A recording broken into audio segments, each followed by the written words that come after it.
গতকাল থেকে একটা ভিডিও নিয়ে বেশ আলোচনা হচ্ছে, সামাজিক মাধ্যমে দেখছি। প্রথম সামাজিক মাধ্যমে আসলো, পরে আমাদের মেইন স্ট্রিম মিডিয়াতেও সেটা এসছে। সেটা হলো একটা রেস্টুরেন্টে এনসিপির নেতাদের সাথে সরকারের উপদেষ্টা জনাব আসিফ মাহমুদ সজীব ভুঁইয়া গেছেন এবং বেরিয়ে যাচ্ছেন তারা, এরকম একটা ভিডিও আমাদের সামনে এসছে। আমি মন্তব্যে এটা দিয়ে দেবো, আপনারা একটু দেখে নেবেন। আমি ধারণা করি এর মধ্যেই অনেকে দেখে ফেলেছেন। এটা আমাদের রাজনীতির জন্য খুবই সিগনিফিক্যান্ট একটা নিউজ তো বটেই। মানে এটা এমন একটা প্রেক্ষাপটে ঘটলো যখন এই দুইজন ছাত্র উপদেষ্টার পদত্যাগ চাইছিল বিএনপি, জনাব ইশরাককে মেয়র হতে দেয়া না দেয়া নিয়ে, এবং এই দুজনের বিরুদ্ধে জনাব খলিলেরও পদত্যাগ চেয়েছেন তারা, কিন্তু এই দুজনের বিরুদ্ধে বিএনপির অভিযোগ বা বিএনপির বক্তব্য আমরা এভাবে বলতে পারি, সেটা হচ্ছে এই দুইজন মূলত এনসিপির সমর্থক, তারা এনসিপির সাথে অ্যালাইন্ড, সেই কারণে সরকারে থাকলে তাদের নিরপেক্ষতায় সমস্যা হবে। ইনফ্যাক্ট এটা আজ না, বেশ আগেও একবার জনাব মির্জা ফখরুল ইসলাম আলমগীর এই রকম একটা কথা বলেছিলেন বেশ কয়েক মাস আগে, এবং তখন আমাদের অনেকের হয়তো মনে আছে জনাব নাহিদ ইসলাম তখন উপদেষ্টা ছিলেন, অত্যন্ত কঠোর ভাষায় একটা জবাব দিয়েছিলেন তার ফেসবুক স্ট্যাটাসে। সেটা অবশ্য বলা বাহুল্য, তখন এনসিপি তৈরি হয়নি, এনসিপির ছিল না তখন, বৈষম্য বিরোধী ছাত্র আন্দোলন ছিল, জাতীয় নাগরিক কমিটি ছিল, তাদের অনেকেই ওটা শেয়ার করেছিলেন। তো ওদের অ্যালাইনমেন্ট আসলে ইজ ভেরি ক্লিয়ার আগে থেকে। বাকি যে দুজন আছে, যেটা মাহফুজ আলম এবং আসিফ মাহমুদ সজীব ভুঁইয়া, নাহিদ ইসলাম যে এনসিপির সাথে অ্যালাইন্ড, এটা মানে একেবারে ক্লিয়ারলি প্রমাণ হলো। তিনি রিজাইন করে এসে এই দলের হাল ধরলেন। বাকি দুজনও আসলে তাদেরই লোক, তাদেরই সাথে অ্যালাইন্ড, এই আলোচনা আছে। আর প্রায় বলি কথাটা, আসলে এই দেশে আমরা যারা থাকি, ওই দলগুলো যারা করেন, ওই দলগুলোতে আমাদের পরিচিত লোকজন আছে। বিশেষ করে যারা মাহফুজ আলম প্রথম থেকে যখন নাগরিক কমিটি হয়েছে, তার বহু ক্ষেত্রে বহু জায়গায় তিনি ইন্টেলেকচুয়ালি কাজ করেছেন, কানেক্টেড আছেন, তিনি এখনও আছেন, এটা জানা যায়। কেউ বলবেন যে আপনার কাছে কি ভিডিও আছে, ভিডিও ছাড়া কোনো কিছু প্রমাণ করা যাবে না, তা হতে পারে না। যাই হোক, এই জিনিসগুলো আমরা জানি। জনাব আসিফ মাহমুদও একইভাবে দলের সাথে ইনভলভড আছেন, তার বন্ধুবান্ধবের সাথে ইনভলভড আছেন, এতে কোনো রকম কোনো সন্দেহ নেই। আর এখন তো এই ভিডিওটা সামনে আসলোই, এই ভিডিওর সামনে না আসলেও আসলে কী বা হতো। এবং এই ভিডিওটা নিয়ে এখন পর্যন্ত অন্তত জনাব আসিফ মাহমুদকে প্রতিবাদ করতে দেখা যায়নি যে না এটা আমি নই, কারণ ওই ভিডিওতে তিনি মাস্ক পরা ছিলেন, তাই একটা সম্ভাবনা থাকতেও পারতো যে এটা আমি নই বলার, কিন্তু তিনি বলেননি, তাই আমরা ধরেই নেব এটা তিনি। তার প্রশ্নটা হচ্ছে তিনি মাস্ক পরে সেখানে গেছেন, তার মানে তিনি তার আইডেন্টিটি সামহাউ লুকানোর চেষ্টা করেছিলেন সেখানে। এটাই হলো মূল সমস্যার জায়গা।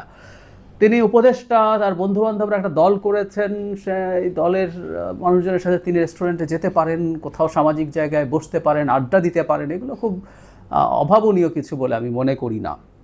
সরকারি উপদেষ্টাদের সাথে আমাদেরও দেখা সাক্ষাৎ হয়েছে, কথাবার্তা হয়েছে, এটা হতে পারে, এটা সমস্যার কিছু নেই, কিন্তু তিনি মাস্ক পরে তার আইডেন্টিটি লুকানোর চেষ্টা করছেন, এটা হলো সবচেয়ে বড় ব্যাপার। এবং এটা এক ধরনের প্রমাণ যে তারা আসলে এই দলের সাথে অ্যালাইন্ড আছেন। আমি আসলে এই ভিডিওকে ভিত্তি করে কথাগুলো বলছি একটা প্রসঙ্গ ধরার জন্য, কিন্তু আসলে মূল আলোচনাটা হচ্ছে এই দুজনের সরকারে থাকা উচিত না।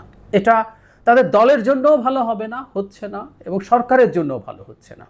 কারণ যখন সরকারে এইরকম দুজন থাকেন যারা অলমোস্ট ক্লিয়ারলি জাস্ট তারা পদে নেয় যে এই দলের সাথে আছেন, সেটা সমস্যা তৈরি করে। অবশ্য পাল্টা এনসিপি থেকে তিনজনের কথা বলা হয়েছে, ডক্টর আসিফ নজরুল, ডক্টর সালেউদ্দিন আহমেদ এবং ডক্টর ওয়াহিদুদ্দিন মাহমুদ, তারা নাকি বিএনপির সাথে অ্যালাইন্ড। ইনফ্যাক্ট এই ক্যাবিনেটের বিভিন্ন দল, ইভেন জামায়াতের সাথেও অ্যালাইন্ড লোকজন আছে বলে শোনা যায়, জানা যায়, নাম সহই আমরা টু সাম এক্সটেন্ট জানি, কিন্তু কেউ কোনো রকমভাবে তার প্রতি সফট কর্নার আছে, অ্যালাইন্ড আছেন, বা কোনো এক কালে তাদের সাথে কোনো না কোনোভাবে জড়িত ছিলেন, বা এই যে মির্জা ফখরুল ইসলাম আলমগীরের ব্যাচমেট যেন ডক্টর সালেউদ্দিন আহমেদ এবং ডক্টর ওয়াহিদুদ্দিন মাহমুদ সম্পর্কে অভিযোগ হচ্ছে এরকম।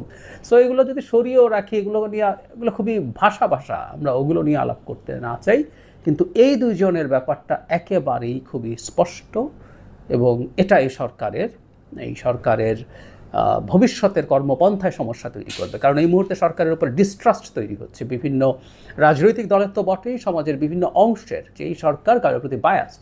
আমি ব্যক্তিগতভাবে মনে করি, আপনারা অনেকে এটার জন্য আমাকে কোনো দল বা কোনো দেশের সাথে লাইন করে তাদের দালাল বলছেন, সেই ঝুঁকি নিয়েও বলছে। আমি মনে করি এই দুজন থাকাই সরকারের নিরপেক্ষতাকে প্রশ্নবিদ্ধ করে, এবং এই নিরপেক্ষতা প্রশ্নবিদ্ধ হওয়ায় ভবিষ্যতে সরকারের যে মূল কাজ, নির্বাচনের দিকে এগিয়ে যাওয়া, তাতে সব দলের যে আস্থা ফেরত পাওয়া, সেগুলোতে সংকট তৈরি হবেই।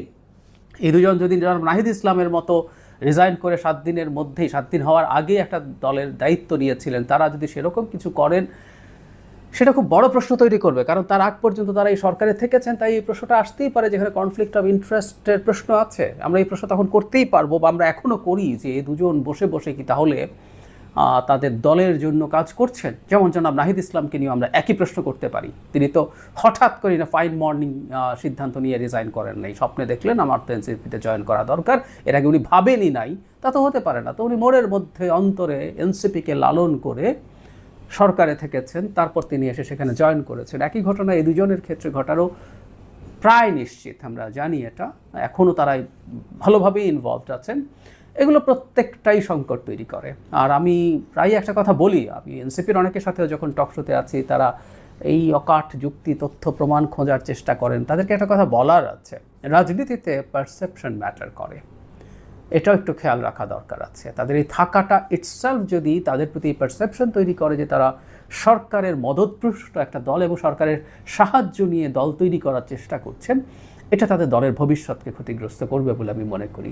সুতরাং তাদের উচিত কারো চাপ বা কারো শর্ত না, অ্যাজ আর্লি অ্যাজ পসিবল বেরিয়ে আসে। এটা তাদের অনেক আগেই উচিত ছিল, কিন্তু তারা সেটা করেননি, ভুল করেছেন বলে আমি মনে করি। এখন এসব ভিডিও সামনে আসছে, ভিডিও ছাড়াও এসব কথাবার্তা এমনিতেই আছে, তারা যেন আর বেশি দেরি না করেন। তারা সরকার থেকে বেরিয়ে আসলে সব দিক থেকে তাদের জন্য ভালো হবে, এই সরকারের জন্য ভবিষ্যতে দেশকে গণতন্ত্রে ট্রান্সফরমেশন, বিশেষ করে নির্বাচনের দিকে নিয়ে যাওয়াটা সহজ হবে।